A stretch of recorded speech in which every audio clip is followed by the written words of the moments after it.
Sir, தாவேகா தலைவர் விஜய் அவர்கள் 2 இடங்களில் போட்டி போடுறதுக்கு என்ன சார் உண்மையான ரீசன்? அது எல்லாருமே கேட்டுக்கிட்டு இருக்க ஒரு விஷயம். இந்த 2 இடத்துல வந்து பொதுவாக ஆரம்பத்துலேருந்து நாம கூட பேசியிருந்தோம். திருச்சி கிழக்கு, பெரம்பூர் எல்லாமே ஓகே, அதுதான் நிற்க போறாருன்னு ஆயிடுச்சு. உங்களுக்கு பயமா அப்படின்ற ஒரு கேள்வியாக இருந்தது வந்து நீங்கள் 2 இடத்துல நிற்கிறீங்கன்னு. அப்புறமா அவங்க தரப்புல இருந்து ஏதாவது ஒரு இதில் வந்து வேட்புமனு நிராகரிக்கப்பட்டால் இன்னொன்று நிற்கலாம் அப்படின்னு, இல்லை 2த்துல வந்து நிற்கிறது ஒரு சேஃப்டி. நீங்கள் பிரதமர் நரேந்திர மோடி, ராகுல் காந்தி, இந்திய அளவில் பல தலைவர்கள்லாம் நின்று இருக்காங்க. வந்து நீங்கள் மறைந்த செல்வி ஜெயலலிதா அவர்கள்ட்ட ஒரு தேர்தலில் பர்கூர்லேயே நின்னாங்க, காங்கேயத்தில் நின்னாங்க. அது 91ல சார்.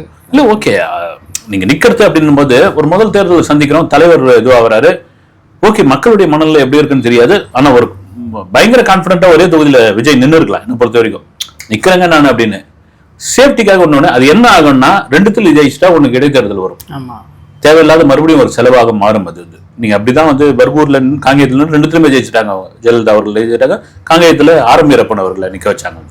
இது மாதிரி இடம் கான்ஃபிடென்ட்டாக நிற்கலாம். சரி, இந்த முதல் தேர்தல் நிற்கிறோம், இவ்வளோ பெரிய எதிர்பார்ப்பு இருக்குது, விஜய்க்கு போகிற இடம் பூரா வந்து தொந்தரவாக இருக்குது, பிரச்சனைகளாக மாறுகிறது. அப்படி இருக்கும்போது இதில் நாம ஏன் இது பண்ணுவானே, விமர்சனம் பண்ணி போயிட்டோம், இப்போ யாரும் பண்ணாத்தியா நம்ம பண்ணுறோம் அப்படின்னு ஒரு இருக்கும்போது ரைட்டு நிற்கிறாப்புல அது வந்து